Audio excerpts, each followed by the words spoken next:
Hey, welcome to another edition of Inspirational Focus. And each month we have different individuals that are involved with professing their faith, talking about their faith, talking about some of the reasons why they believe. And this particular chapter of our Inspirational Focus, we have with us Dr. Craig Klein. Dr. Craig Klein is a ordained deacon with the Episcopal Church, who's going to be talking a little bit about some of the church tenets and beliefs. And he's going to share with us a number of different ideas about why the Episcopalian faith or denomination has an importance to the listening audience. So welcome, Dr. Klein. Well, thank you, Patrick. I appreciate it very much. Nice to be here. I'm glad you're here. I'll be quite frank with you. I know a little bit about the Episcopal faith. And so if I say some or ask some questions that are, just sort of bear with me. It's okay. So It's all good. Good. The Episcopal Church had its start, I believe, with when there was a question with King Henry VIII. It did. There are a lot of colorful folk tales about how that might have happened. What it really came down to was where was the ultimate seat of authority or power in a given church structure. Henry VIII wanted himself to be the supreme head of the church, not the Pope. And from that came the beginnings of the so-called Anglican tradition, and that church and its beliefs were very, very similar to Roman Catholic Church structure, except there is no Pope. Oh, okay. Instead, we have the Archbishop of Canterbury. Oh, okay. The earliest settlers, particularly to New England, brought that faith with them, and it has spread throughout North America at this point. Well, of course, we're several hundred years later. Yeah. But the services remain similar to a casual observer. That's interesting. I know that you are ordained minister. If I were to address you, would I call you Reverend? Would I call you We Deacon? would. Okay. You would. Then, if you live long enough in life and have enough experiences, you can accommodate a number of things that precede your name. Oh, okay. So that which shows under my name occasionally on a program like this is Doctor, but in fact it's Reverend Doctor. Okay. But there are very few places where you would use both simultaneously. Okay. So In the Catholic Church, we call the priests fathers. In the Anglican Church, how do you address? we call the male priests fathers. We call the female priest mothers. Oh, really? So we have I was going to say Mother Teresa, but she was not a priest. But close to 50% of our ordained clergy are female. Oh, okay. So I'm assuming then, because of the split from the Roman Catholic Church, that marriage is allowed in the Episcopal faith. Why, yes, it is. Well, see, Yes, it Catholic is. Church has married deacons, permanent deacons. And I would be the equivalent of a permanent deacon in the Catholic Church. Okay. Okay, we call them vocational deacons. Oh, okay. All right. When you say vocational deacons, just what does a deacon do Okay. in the faith? Well, we essentially do all but three things that a priest alone does. And they're easy to remember. They're ABCs. So A is absolve. I can't really forgive you your sins. I cannot bless you or anything else. Not your cat, not your car, not your house, not your son. I cannot bless anyone or anything. And I cannot consecrate. And by consecrate, it means I can't preside over the blessing of the elements on the table and making them suitably prepared to distribute to a congregation. That's it. Everything else, marriage, funeral, whatever. Okay, so everything else I can do. So you are able to, as an ordained minister, deacon, to marry individuals. So what did you have to do to become a permanent deacon? Okay.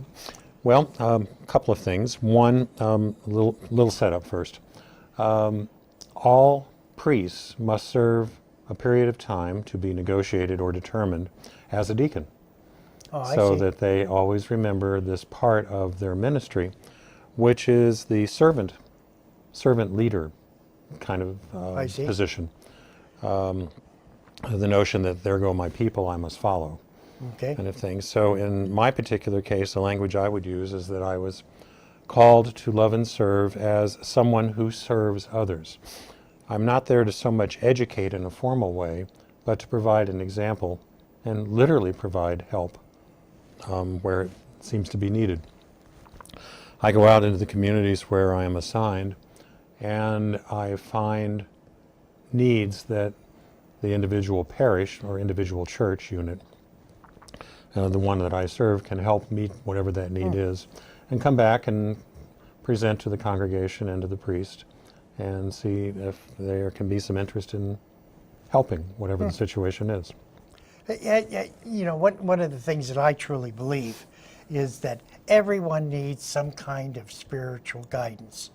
And whether it's Anglican or Baptist or Catholic, Muslim or anything, each one of us really want to serve and to be served through a spiritual force. That's true. I And think and that's why we have, in part, but the nature of how we are served is a very individual thing. And if you're lucky, you can find other people who have this general set of beliefs that you have, and you will tend to stay with them and worship with them, however you define worship, regardless of what faith you are, or certainly what denomination in Christianity you are. The notion that people are searching for something, and whether they search for it actively or passively, at least they search. And we clergy like to believe, and for many reasons, that they are a good and effective voice in the world. I see. And so we go into it for, I guess I would say, higher reasons, higher aspirations. And we really are called to love and serve. Oh, okay. That's what we do. And so let's take a few assumptions. The Episcopalian Church believes that Christ is the leader of the church. Is that a good? That's it. I'll give you a more formal way of looking at it. Okay. He is considered our great high priest. Oh, okay. Okay, and we reference him as such Okay. in occasional services. Okay. So he remains the head of the church as its chief priest and Okay. and representative. Oh, okay. All right. Yeah. So the service then surrounds the Christian faith. Yeah. Oh, yes. Yes. And in the Catholic Church, the reason being is I'm a Roman Catholic, and I'm most familiar with their rituals and beliefs and things of that nature. There is a reading of prior to the sermon. You have three readings. You have the Old Testament, the New Testament, and one of the Gospels. One of the is that similar to the? That's exactly like the Okay. Episcopal Church. We have Old Testament, New Testament, a psalm of some sort, and then the reading from whatever the Gospel of the day is, Matthew, Mark, Luke, or John, and I'm the one who reads that. Oh, okay. All right. I will literally walk out with a service booklet.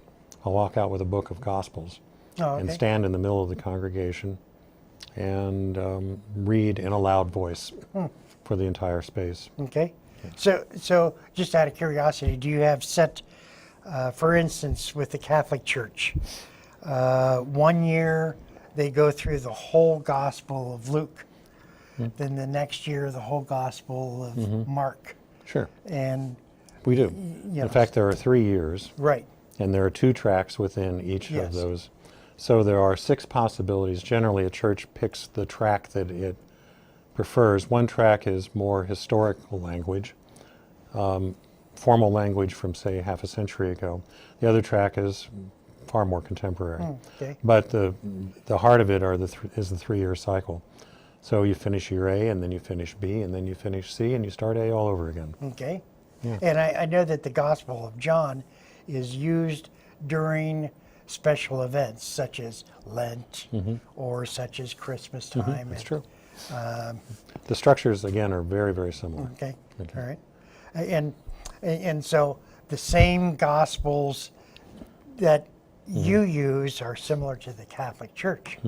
And we use the same cycle of prayer.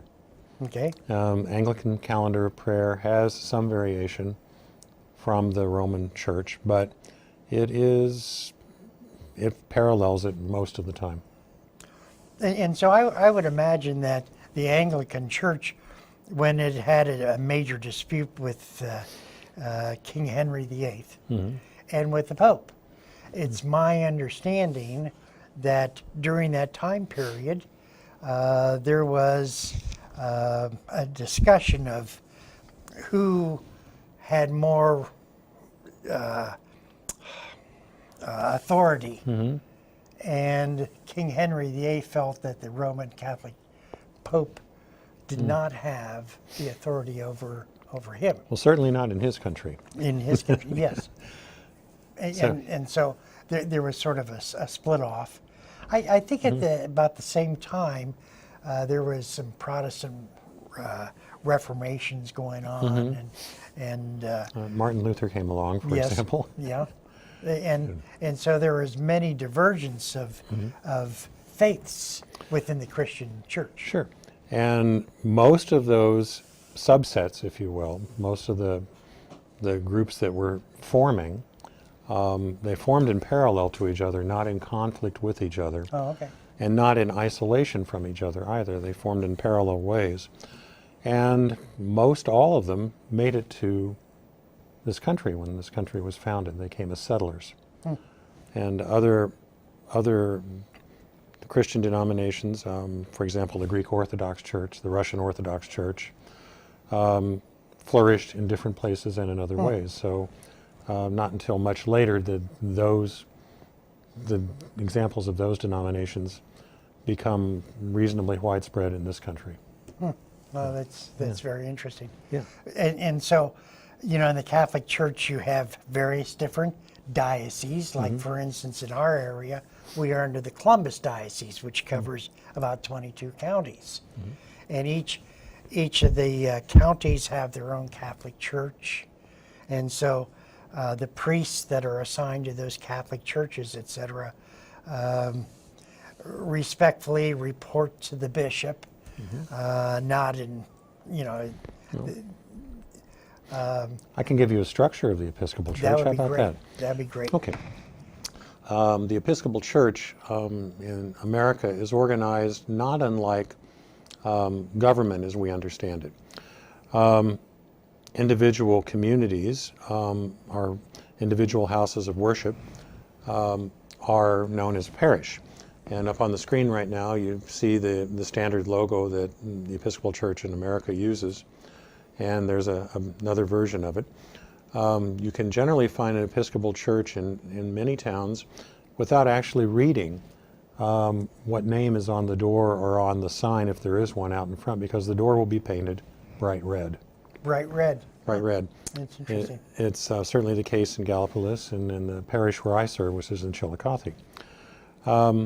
So the individual parish or church building would be the equivalent of a town or a city. Oh, okay. Okay, and then all of those are overseen by what is called a diocese. Dioceses can have as few as 10 churches or parishes in them. They can have as many as 150. It just depends on the size and where you are, what part of the country you live in. Predictably, the urban Northeast has far more people in it than, say, the rural Midwest. Kansas, Wyoming areas, that kind of thing. But it's all distributed as equitably as it can be. Each diocese or collection of parishes is overseen by a bishop. All of the dioceses in the country go together to make a synod, S-Y-N-O-D, and eventually you get to the Episcopal Church of North America. A synod would be a collection of dioceses with similar purpose.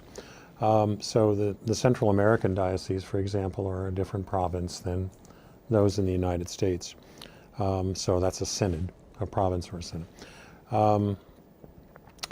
The church has 3 levels of people that are ordained.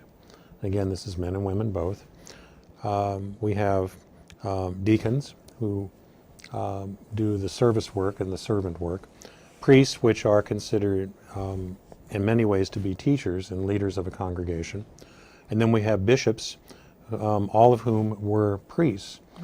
They don't necessarily have to be a priest in order to be a bishop, but it's been hundreds of years since a deacon, for example, was nominated and elected bishop.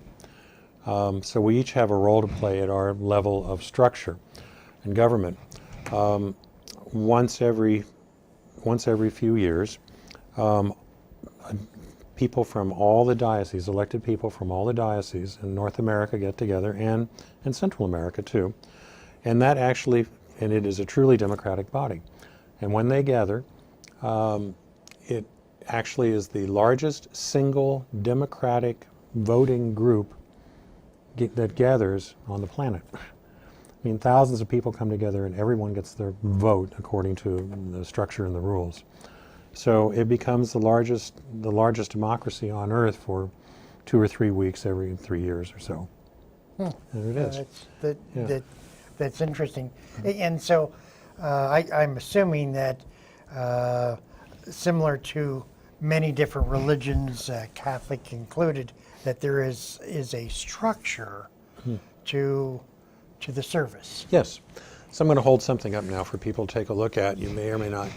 You probably can see just a cross on it. This is actually what we call the Book of Common Prayer. What is Common Prayer? The Episcopal Church is a so-called liturgical church. This is a book of services. This entire thing is how to run a service for any given occasion, for any possible reason that the people who composed it thought might be necessary. So where the liturgical church is one that follows a formal structure of how worship takes place, and that structure is the same in every single individual church or parish that you will find. So I can go to Fargo, North Dakota, I can go to Honolulu, I can go to Fairbanks, I can go to anything else south of here, and all of them will have this. And all of them will use the exact same service. And it is a structure that is very well defined, and people come to really appreciate. And a hallmark of it is that in almost all Sunday services, communion is a regular part and an integral part of pretty much every service that's done. Well, let's talk a little bit about communion. Sure. Many different denominations look at communion in a little bit. The Catholic Church, Roman Catholic Church, truly believes that the priest has the capability of transubstantiation. Yes. So the elements, meaning bread and wine, Yes. actually transform into the body and blood of Christ. Yes. That's the notion. Yes. Is that the same with the Anglican Church, or Many believe that. Okay. Many believe that. There is a slide I brought, and it's comical, but it's Robin Williams Okay. quote. See if we can get that up on the screen and talk to people. This will clarify a lot of stuff. So the top 10 reasons to be an Episcopalian: no snake handling, no. You can believe in dinosaurs, meaning that if you choose the evolution path of looking at life history, Male and female. God created them, male and female. We ordained them. So again, we have. So they're sort of treated equal. They are treated exceptional. Oh, they are treated very equal, and so anyone can be a deacon, a priest, or even a bishop in the Episcopal Church. And just out of curiosity, in some religions they're very rigid as to what constitutes a woman and what constitutes a man. Mm-hmm. Sometimes there's concerns. There's some individuals that, although maybe male or female, feel differently. The Episcopal Church takes pride in welcoming people of all races, all colors, male and female, sexual orientation, whatever it is, nationality, everyone is welcome and welcome equally. That's And interesting. there's a real pride in that. Let's look at that list again. Well, you don't have to leave your brains at the door. We'll talk about that some other day. Pew aerobics. As might be predicted, when one uses one of these and you do the exact same service everywhere you go, there are times when you stand as a sign of respect and times when you are seated. So you can go up and down probably as many as 30 times in one service. How do you know when to do this if you've never been there? Look at everyone else. Just mirror what they do. But pew aerobics has a small ring of truth to it. You're not hopping up and you're not standing up vigorously and sitting down hard, but you do stand up and down a lot. Let's see that list some more. Church year is color-coded, so sure. What do you mean by that? We wear clothing, and I should have brought some. The long white robe-like thing. The chasuble. Well, that's part of that outfit. Is called an alb. Oh, okay. And some of them have the hoods that come over them and that okay. sort of thing. And then we wear stoles, which are colors. Okay. And the colors signify what season of the church year we're in. Oh, okay. So we have Advent and Lent and Pentecost, and it goes on and on. And so you can tell what season you're in by the colors that the clergy wear. And those are the sashes, or that which hangs around our necks. They come in various colors. Let's go back to the list again. Free wine on Sunday. Actually, we do serve wine. We serve real wine. And of course, we have people who, for example, show you this. We actually have nuns, and we have nunneries in this country who are Episcopalian. The closest one to here is called the Sisters of the Transfiguration. And they have a base, if you will. Their mother house is in Cincinnati. Well, going back to that wine, Yeah. In the consecration of the host, also the wine is consecrated, Sure. and so basically, it is wine, but it is also the blood of Christ. For that reason, wine that is left over is typically put in a small box in the middle of the altar, and it's put under lock and key. Oh, okay. And along with any unused bread for the exact same reason. Right. I mean, there's a practical Yeah, limit they to have how that long you can store in the bread in a Catholic- box and an altar. Well, the Catholic Church has a tabernacle Yes, where they that's store right, yeah. That's it. And see, all the pageantry, none of the guilt, no comment. You don't have to know how to swim to be baptized. No, there is no full immersion baptism as far as I know in the Episcopal Church. And no matter what you believe, there's bound to be at least one other Episcopalian who agrees with you, and that's true. So we take to heart the concept of whenever 2 or 3 are gathered together, because sometimes it is only 2 or 3, depending on your point of view. So, but you can So- generally find somebody else. So let me ask you this: why should individuals consider the Episcopalian Church? Because it has much tradition, and a very rich tradition. It very thoughtfully, in my view, that's a biased opinion, I know, thoughtfully incorporates music into the service. So music is meant to complement and to expand on those Bible readings that you referred to earlier. So the music is meant to match and elaborate on the things that you read. So, and it is not an unwelcoming church. If you want to explore faith and you would find comfort in structure and know exactly what's going to come, then you are freer to appreciate those readings that you hear and that sermon that you receive and that experience that you have with other people who are seated around you. Same thing. Well, you know, it is interesting. I was reading some statistics where many individuals in name only cater to one specific spiritual, traditional spiritual religion or another, and that they're slowly dropping. That the concern is that individuals are not finding the spiritual paths as they once were. Maybe in our generation, our younger generation, I would want to say. That would be the next episode of this program Yeah, to respond. I'd But like to- it's a universal concern, not just in the Episcopal Church, but in most liturgical churches. Population has varied widely, up and down, and there are more now than there have been at other points in time. There are fewer now than there have been at other points in time. Yeah. It's a very fluid thing. Yeah.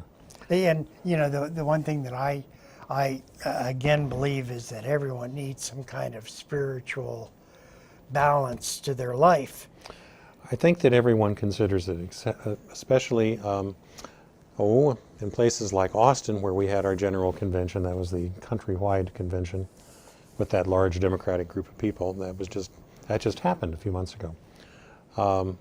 So again, that moves around, but we like to believe that people thoughtfully are looking for ways to explore a part of themselves that they perceive or would refer to as spiritual. That's interesting. That's interesting. Deacon Reverend Dr. Klein. Yes, sir. I want to thank you very much for sharing some of the thoughts. Next month, you're going to come back and we're going to be talking more about the Episcopal Church. Sure. Happy to be here. I appreciate everything. You're more than welcome. Take care now. And for Mike Thompson, who's behind the scenes, for Pat Dangle, thank you for watching Inspirational Focus.